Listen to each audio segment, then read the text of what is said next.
Radio TT365, the best biking station in the world.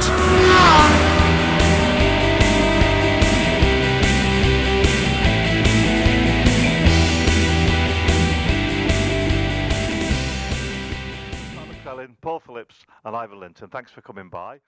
I've built it with a lad called Rob Simcock, who is going to use it at Oliver's Mount and at the Manx Grand Prix as well. And we've sort of built it as a partnership. I can run it here and then get all the setup for him to then use it at the Manx Grand Prix. We're told, well, it's generally been bantered around that the twins class is a cheap class to do, and I mean, I've read something in the programme from Ryan that said he can put one together for 10 grand, but yours has cost quite a bit more than that. I would say I've done a lot of work myself. I've built all the engines myself, and I get a lot of help from local businesses doing little bits of welding and machining for me. And I would say if you had to pay everything retail, it would probably cost 14 to 16 if you was paying for like a full engine tune and a full price exhaust and stuff. But I get help here and there, and it's cost the best part of 10, right, realistically. Yeah, yeah. But it's still a lot of money just for really, well, it's going to be used 6 times a year, whereas a 600 you could use various other places. You could use it at club meetings or anywhere else. But having ridden one round here again, it's bloody good fun. It's worth its money. Is it? Okay, why? Tell us why it's such good fun. They're easy. Not that I rode 1,000 for 2 laps last year before the engine blew up, and I just thought these are absolutely mental things to ride. Just so fast, and you have to be so precise, and they just don't stop accelerating.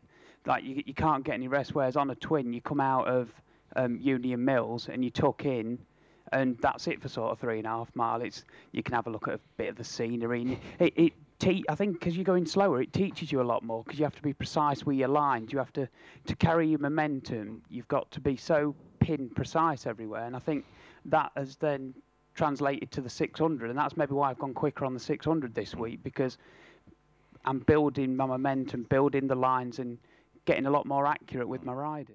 He's going to be a big star, I think. He's got a strong personality. Yeah. You know, he's an interesting guy. But you know, he's come to the TT at a time, like I said, when he's 21. He was running top 5 in British Supersport last year. He's a British Championship under his belt. He's just finished 2nd at the Northwest 200. You know, he is an exciting prospect. Absolutely, yeah. I do think, Charlie, though, it's not just about the money. I was watching the ITV4 programme last night, and you saw Steve Plater and his 2009 senior victory, and he was in tears in the winner's enclosure. And he said it was the greatest moment of his life, with respect to his wife, he said. Yeah. So I think sometimes, you know, we also have to reflect on the sheer achievement and adulation that these guys get. And there's one other thing I would say about that as well, backing up what Simon said. You know, these guys, they come here and they tell me, to a man, that this is the most fun place they come to race, but also the place where they get best treated, both by the organisation, but just the people on the Isle of Man. They're treated as heroes. And why not? An interesting. We're going to go to break for the weather in a second, but just one interesting thing. I was attended a few chat shows during the winter with the guys, and one particular chat show, the Virtual Boys were there, and Ben was telling me how after being securing the World Championship a couple of years ago, very little recognition, came to the TT for the first time, and he said, I just couldn't believe the amount of publicity that the TT generated for me, as opposed to the world being Sidecar World Champion. I think sometimes we're so close to the event that you almost take it for granted, but we had a crew in last night from HBO in the States, and it was their first time on the island, the first time they'd seen anything like it. They went out for the first practice last night, and they came back in after the practice, and they were so wide-eyed. I mean, they had the typical kind of American enthusiasm that you could imagine, but they were genuinely blown away by the event. And I think it's quite good for us always to kind of be reminded by people like that you know, that the event, exactly what it's about. Exactly, just how good it is and what we've got here. Yeah. And I always remember the late Gary Nixon at Milltown Cottage when we were watching a race in the early 90s, I think it was. A big gang of us out there.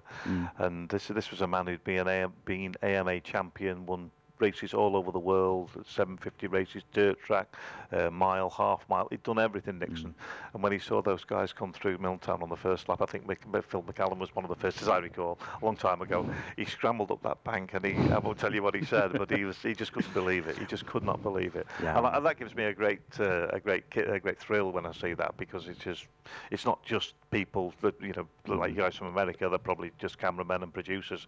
You'd expect them to be blown away with it, but when riders themselves as well. He was just saying, Simon, sort of, well, I wouldn't say derogatory comments, but not that bothered about football, and yet there you are yourself, a footballer. I think it's more I think the football now has removed so far from the actual fans, and the reason, I think one of the great things about the TT, and I think this is why, both from a media point of view and also from a fan's point of view, we are on the up as an event, is because people can associate with the guys that are taking part. You know, they can watch them, they can applaud their achievements, and then at the end of the day, they can go down to the beer tent and have a pint with them and swap notes and share stories. And I think the way that football has gone is the people at the top of the game are so. It used to obviously be a very strong community sport, and people are so far removed now from the spectators. The lifestyles that they lead are completely irrelevant to the sort of the match-paying fans, and I think that's why. So I'll still follow football, but